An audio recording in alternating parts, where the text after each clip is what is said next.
Hey there. So I'm sitting here in my truck. I'm not driving because I don't like to do videos while I drive. But anyway, I'm getting ready to go for a run.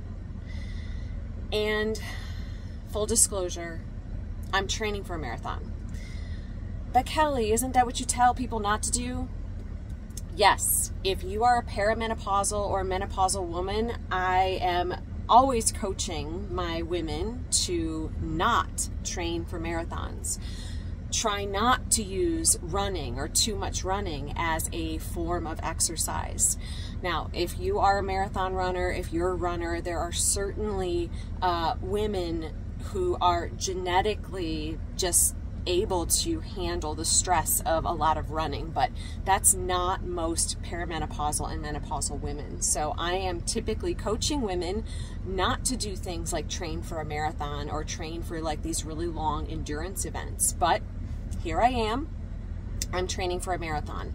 And the reason that I'm doing that, number one, I want to be transparent because I am, like, my clients and are going to see me out running. They're going to see my Strava. I'm going to be out, you know, doing all of these miles, and they'll be like, Kelly, I thought you told us we shouldn't be running, but here you are running. So I made a deal with a friend of mine, sort of jokingly said to her, if you ride the MS ride with me, which is a bike ride, a fundraiser for multiple sclerosis for MS, in August, and I've done that every year. This will be my 4th year of riding 150 miles over 2 days. It is a lot, but again, you're on a bike, so it's not, you know, too much high impact on your body. But it's doable even with without a lot of training over the course of 2 days. So I challenged her. I was like, well, if you will do the MS ride with me, I will do a marathon with you. And she's a marathoner. She does like 4 to 5 marathons a year. And of course, I was like kind of joking, but kind of not. And being that she's really into the challenges, obviously, she took me up on it. So she's going to ride the MS ride with me, and I am going to do my one and only ever marathon with her in October. So this marathon is in October. We are doing the Greenbrier River Trail Marathon in West Virginia. So super exciting, whatever. But I have somewhere around 16 weeks-ish to train. I've been starting to train over the last few weeks, so pretty low mileage still. But I wanted to kind of tell you what I'm worried about as I train for this marathon, which I think will help you understand why I would coach women in general to avoid doing too much running and too much cardio. So the first thing that I'm really worried about is losing my muscle mass.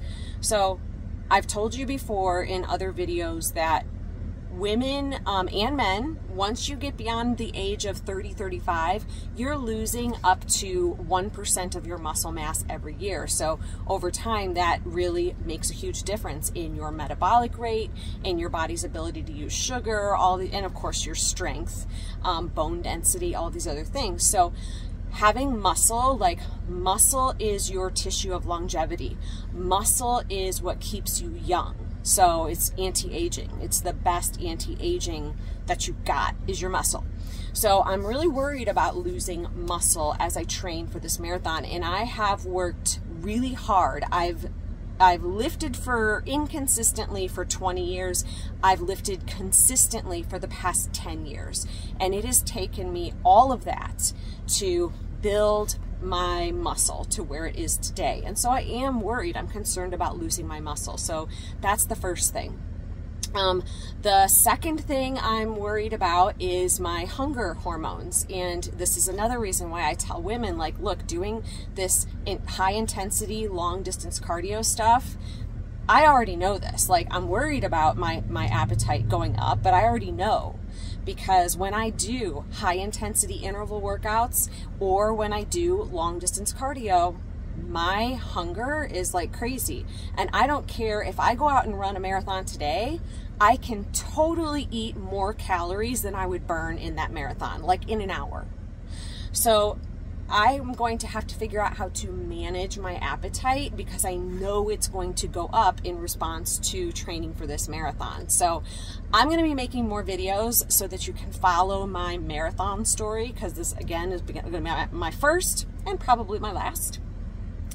Though marathoners will be like, oh no, once you do one, you'll do more. And I'm like, I bet I won't. But anyway, I'm getting off track.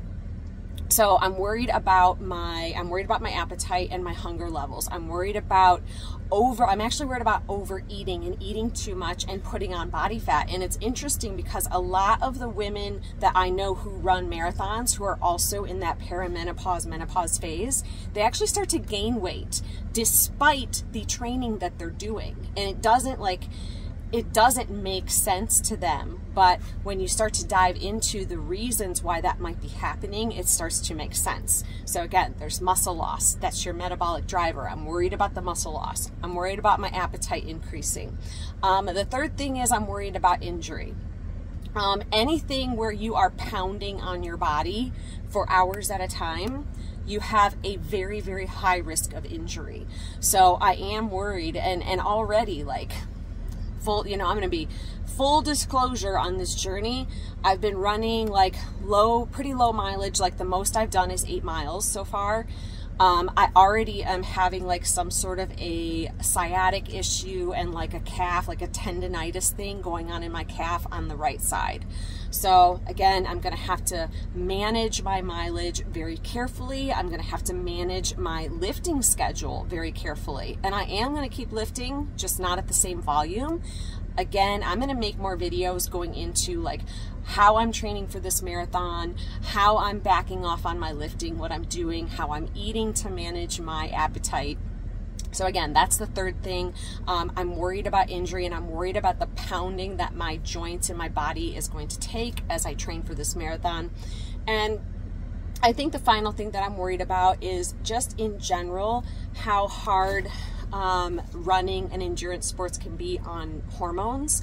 And as a woman in perimenopause, I'm 44 years old, and just given some of the stuff that I'm experiencing, like a little bit of extra belly fat gain, like my periods are a little bit weird, out of sync, so definitely some perimenopause symptoms starting to happen. The last thing I really need is to throw a whole bunch of cardio on top of the mix, which will increase stress hormones and could dysregulate my estrogen, progesterone, and testosterone balance even further. So one of the things I'm going to do is I'm actually going to go, there's a local place here where I can go get an in-body scan. So that's going to, I'm going to get a very accurate reading of my body fat percentage and my percentage of muscle mass. And I don't know if that does bone density, but we'll find out. I'm going to go get my hormones tested. And I'm going to do that since I'm still pretty much at the start of this marathon journey. I'm going to go get that stuff done in the next few weeks, hopefully. And I want to see what happens, because to be honest, I don't really know how my body is going to handle it. I don't know how it's going to affect my hormones. I don't know how it's going to affect my body fat levels. What I'm hoping is that I'm one of the lucky ones who I keep my muscle mass, maybe because I'll be doing the right things as I'm training for this marathon, because I'm going to keep on with my lifting, at least a modified version of my lifting routine. So I hope that you're interested in this. I hope that you'll follow my journey to running a marathon, but I wanted to be fully transparent with those of you who follow me. If you are a woman who is watching this journey unfold with me, I would still coach you not to start undertaking long distance running. If you're trying to lose weight, if you are trying to keep your body healthy for longevity, okay? Longevity meaning you want to be functional into older age, you want to feel good, and you generally just want to look good. Running a marathon, I would try to steer you way clear of that. If you want to know what I'd have you do, again, I will get more in depth, but just really quickly, you need to be lifting weights 2 to 3 days per week. So, and that's progressive strength training, 2 to 3 days per week. You need to be walking about 8,000 steps per day. So when I say that, that should be not all at one time. That should be like throughout your day. That means you're just generally getting some movement throughout your day, somewhere between 5,000 and 8,000 steps, 8,000 being an ideal. On top of that 8,000 steps, you should be making time for a 20 to 30 minute brisk walk almost every day of the week. And then the cherry, the icing on top of this whole cake, if you are able to make all of that other stuff consistent. So that would be your strength training first, your steps and cardio second, and then the final piece of this puzzle would be adding in a day of high intensity interval training. So that's going to include things like sprints and plyometrics if your body's able to do those things. That's going to round out your your physical health. And that's going to get you that longevity that you want from your joints. It's going to improve your mobility. It's going to make you stronger. It's going to preserve your muscle, your bone density, all of those things that you're looking for longevity. I would not coach you to run a marathon unless that is a bucket list thing. So again, I am doing this marathon because I made a deal with somebody, which I'm going to honor that deal. And this could be like, I guess I'm putting it on my bucket list now so that I can check mark it off when I do this marathon. And there's a little part of me that has that competitive, like that self-competitive spirit. I want to know if I can mentally handle this. Like physically, cardiovascularly, I know that I could do this marathon today. But mentally, I don't know, am I going to be able, like I did an 8-mile run the other day and of course it was hot, but I just was like, there's just no fucking way. So mentally, like, can I push myself past that mental wall that I know that I'm going to hit? Probably, everybody tells me somewhere around mile 20. So I've never run that far. Farthest I've ever run is 10 miles. So we're going to see what happens. Anyway, thanks for sticking with me. I hope that you learned a little bit of something in this video, and I hope that you'll continue to follow my journey. So have a great day. Bye.